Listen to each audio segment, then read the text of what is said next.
السلام عليكم أصحاب شرفت لك وسoo dhawaada mar kale mawduucani maanta waxaan ka hadli doonaa 5 dabeecadood ama 5 dhaqan oo ku horseedaya wanaag 5tan dhaqan ama 5tan dabeecadood qofka hadduu ka dhigto caado waxay u horseedayaan wanaag iyo horumar ayay u horseedayaan wanaag naftaada wanaag ayay u horseedayaan fadlan haddaad ku cusub tahay channelkeena please subscribe dheh asxaabtaada la wadaag furkan baleelka si aysan ku dhaafin muuqaalada si maalinle aan u soo gelin waana ku mahadsantiin midda koowaad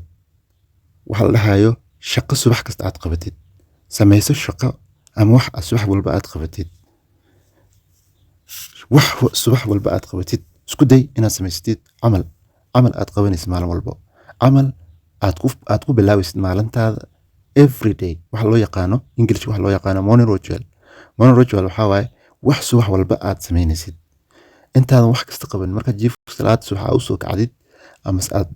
hurdada ka soo kacdid wax aad qabanaysid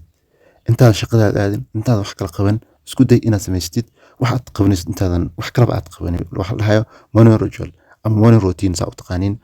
marka taas maxay ka caawinaysaa tan waxay ka caawinaysaa inaad qorshaysid inaad meelaysid maalintaada si wanaagsan maalintaada si fiican ayaad ku bilaabaysaa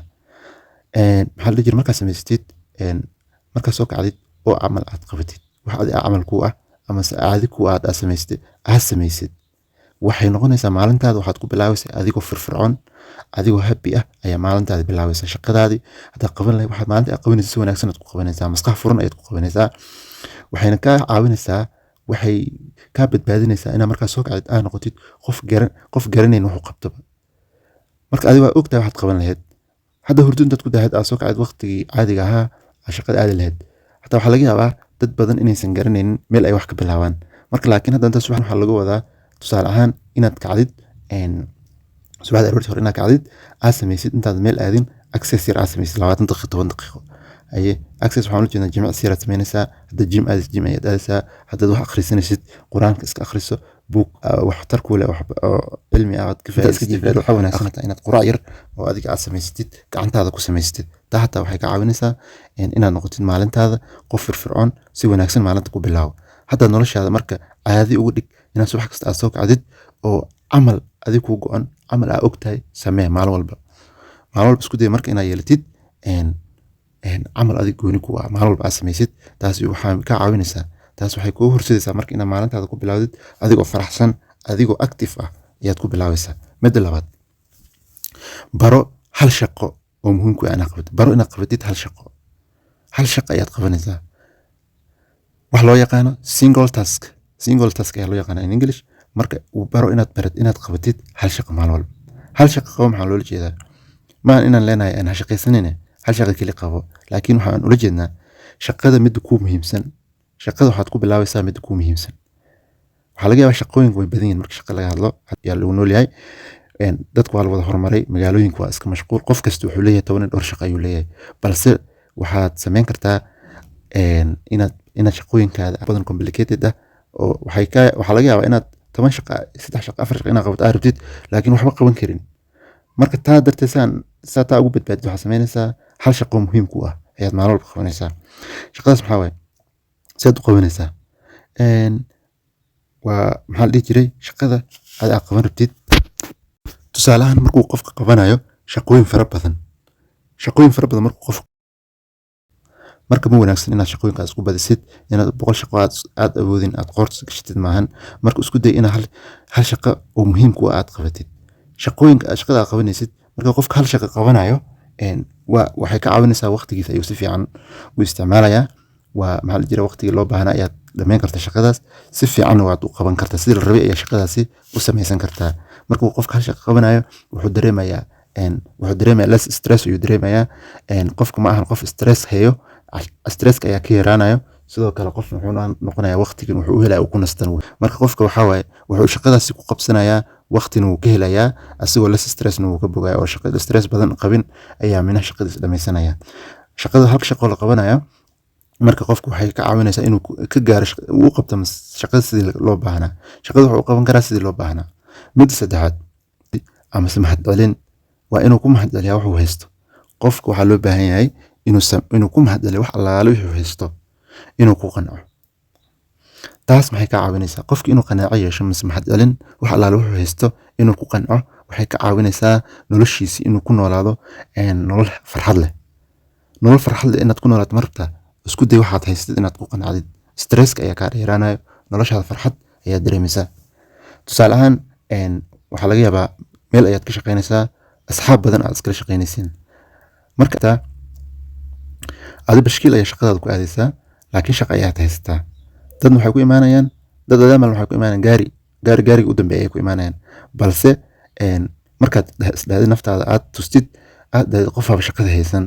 qofaaba luga haysan oo riyaan meel fadhiyo marka taa waxay kaa caawinaysaa inaad ku faraxsanaatid wax kasta oo markaa haystid marka isku day inaad ku qancadid ama aad ku mahad celisid wax allaale waxaad haystid taas waxay kaa caawinaysaa inaad noqotid qof markasta ku faraxsan wax allaale wuxuu haysto taas waxay ku horseedaysaa inaad ku noolaatid nolol farxad badan midda afraad social media waxaa waaye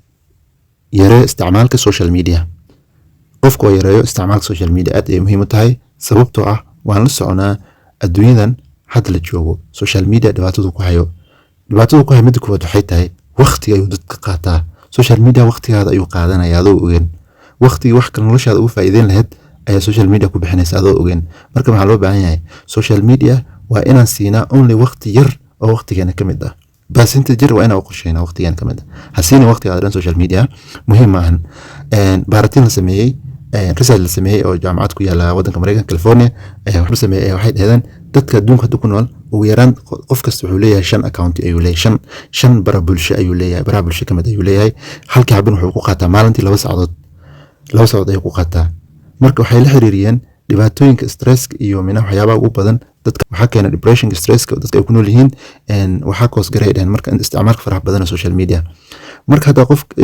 halkii qof uu leeyahay 5 account oo maalintii 2 saac qaadanayo waqti waa dhamaad 10 saac ayuu noqonaysa maalintii inuu qof ka qaato social media 10 saacadood iyo noqonaysa inuu qaato maalintiiba marka taas ay aad ay dhibaato u leedahay aan iska ilaalino isticmaalka faraha badan ee baraha bulshada aan isticmaalno kaliya marka laga maarmaan iyo wax muhiim noo ah marka aan u isticmaalno dhanka wanaagsan yaan u isticmaalin dhan aan kula dagaalano waqtigan aan ku dhuminayno muhiim maahan waqtigaas